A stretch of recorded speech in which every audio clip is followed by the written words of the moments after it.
Bismillahirrahmanirrahim. Assalamualaikum warahmatullahi wabarakatuh.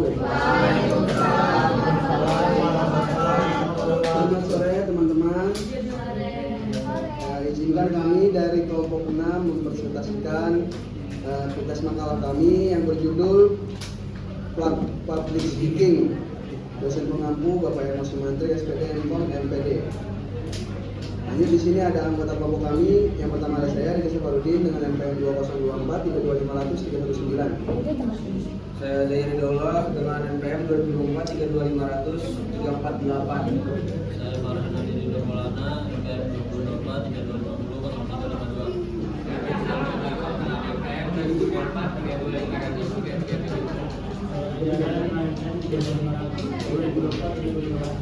32500.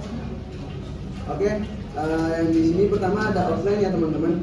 Yang pertama itu ada konsep dan definisi, lalu kedua ada manfaat dan tujuan public speaking, lalu yang ketiga kompetensi public speaking, yang keempat itu karakteristik dan komponen public speaking, lalu yang terakhir ada teknik public speaking. Yang pertama di sini ada definisi komunikasi antar budaya. Komunikasi antar budaya adalah proses di mana individu dari latar belakang budaya yang berbeda saling bertukar informasi, ide, dan nilai-nilai.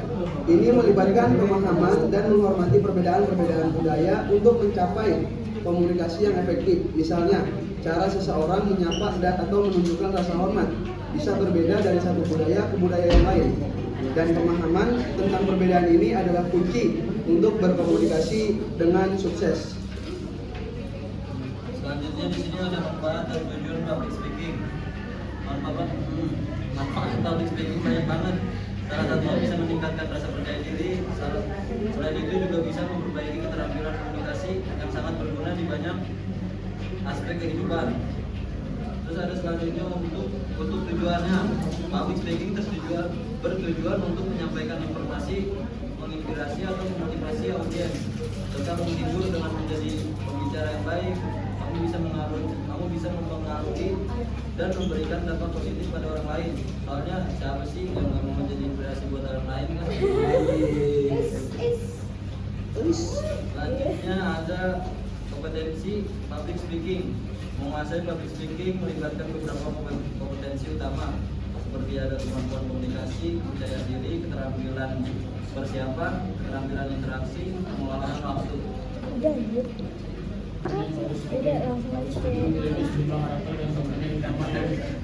Perlu dikuasai agar penyampaian bisa menjadi efektif. Karakter public speaking ada tiga, yaitu pertama ada kejelasan, kedua ada percaya diri, ketiga ada keahlian komunikasi. Selanjutnya ada komponen public speaking. Yang pertama ada pengantar, kedua MC, yang ketiga ada penutup. Selanjutnya ada komponen public speaking. Komponen keempat ada materi, menyusun materi berdasarkan hasil riset, berwibawa dan percaya diri. Teknisnya adalah teknik public speaking. Jadi ada 7. Yang pertama itu ada latihan pernapasan, lalu yang kedua ada visualisasi, yang ketiga ada gunakan cerita, yang keempat ada watak mata, yang kelima bahasa tubuh, lalu yang keenam intonasi suara, dan yang ketujuh dengan jelas. Jadi di sini juga ada beberapa teknik agar para audiens itu menarik perhatian. Jadi yang pertama itu ada pembukaan yang membuka. Jadi kita menyiapkan materi, maka kita akan jelas untuk menyampaikan suatu materi ke para audiens. Lalu ada juga kontak mata. Jadi di kontak mata juga dengan audiens untuk membangun koneksi dan menunjukkan ketulusan. Jadi hindari terlalu fokus pada satu orang saja, sebaiknya alihkan pandangan ke berbagai bagian ruangan. Lalu yang ketiga ada bahasa tubuh. Jadi dengan bahasa tubuh ini kita boleh sesekali bergerak di atas panggung untuk menjaga energi dan menarik perhatian audiens.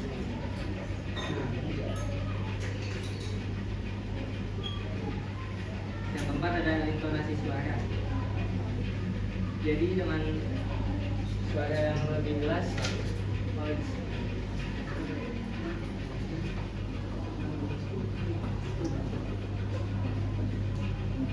yang kelima itu juga gak dapat senyum dan yang terakhir itu latihan.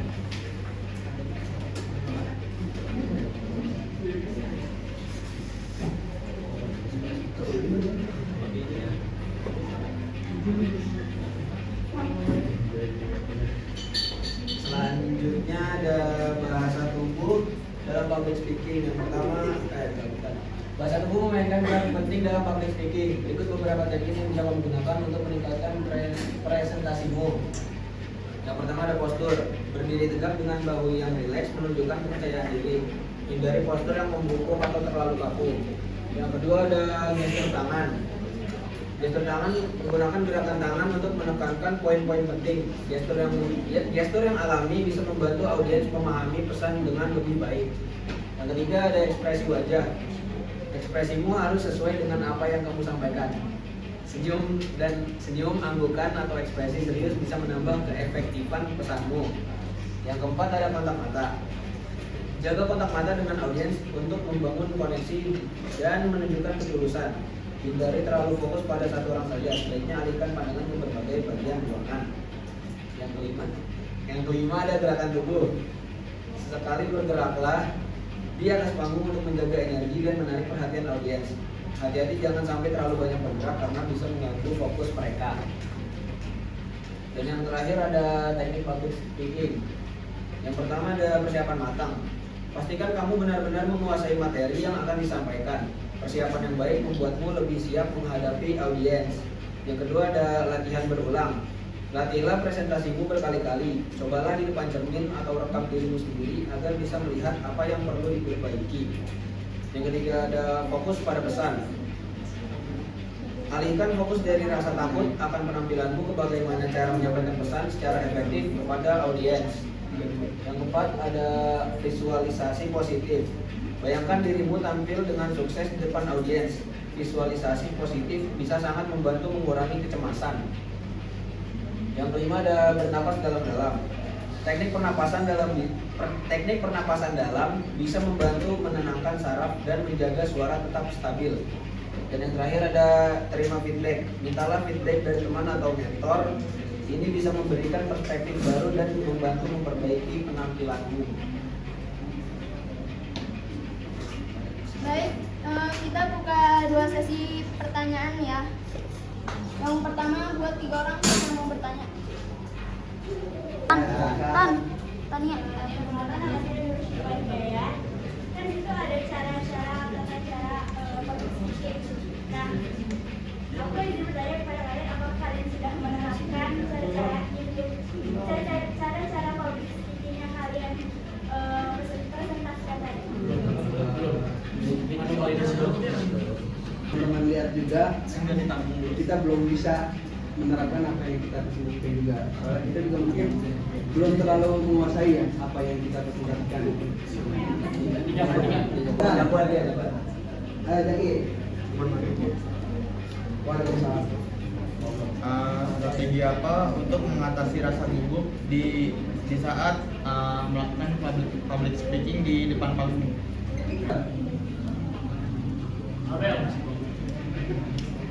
Sabar lagi jadi dia. Apa strategi untuk mengatasi rasa gugup? Gimana sih?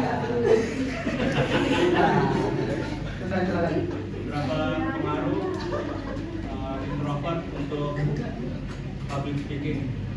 Seberapa pengaruh introvert untuk public speaking? Oke, izin kami akan menjawab pertanyaan dari teman-teman sekalian. Yang pertama akan dijawab oleh Mas Daniel. Saya ingin menjawab pertanyaan dari Jaki, apa strategi untuk mengatasi rasa gugup saat melakukan public speaking? Strateginya ada banyak nih. Yang pertama mempersiapkan materi dengan baik, melakukan latihan secara berulang, menggunakan teknik pernapasan untuk menenangkan diri, fokus pada pesan, bukan pada diri sendiri. Dan yang terakhir ada mengalihkan rasa gugup menjadi energi positif yang mendukung performa. Apakah sudah cukup, Jaki? Masih Raja akan menjawab pertanyaan dari saudara. Oh, sebentar.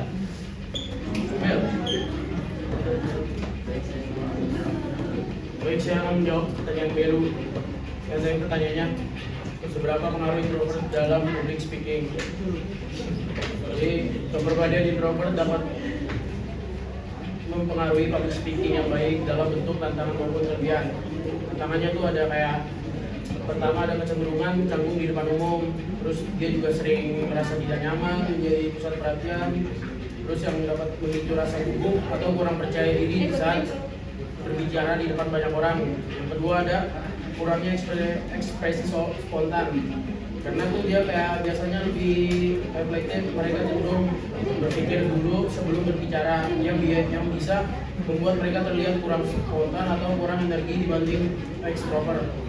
Yang ketiga ada keterbatasan energi sosial, berbicara di depan banyak orang yang tidak terbiasa terasa melelahkan secara emosional bagi orang introvert tersebut. Terus ada kelebihannya, introvert dalam public speaking yang pertama ada persiapan yang mendalam, terus introvert cenderung berpikir kritis dan mempersiapkan segala sesuatunya dengan sangat baik. Yang kedua ada kemampuan mendengarkan audiens, introvert lebih peka terhadap respon audiens sehingga mampu menyelesaikan penyampaian materi agar relevan dan menarik bagi audiens.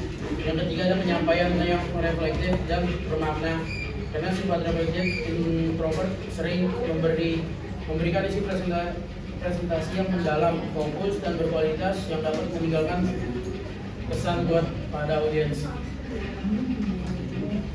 Cukup ya? Masih belum. Oke, baik. Kita buka pertanyaan sesi 2, tersisa untuk 2 pertanyaan ya. Jadi teman-teman yang mau nanya boleh 2 pertanyaan lagi. Tanya lagi.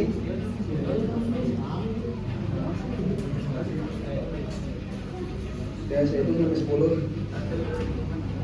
1, Ini cukup ini Pak. 2, 3. Untuk kali itu. Oke, mungkin dari teman-teman udah tidak ada yang bertanya, maka dari itu kami cukupkan sekian. Kurang dan lebihnya kami ucapkan mohon maaf. Terima kasih. Wassalamualaikum warahmatullahi wabarakatuh. Waalaikumsalam.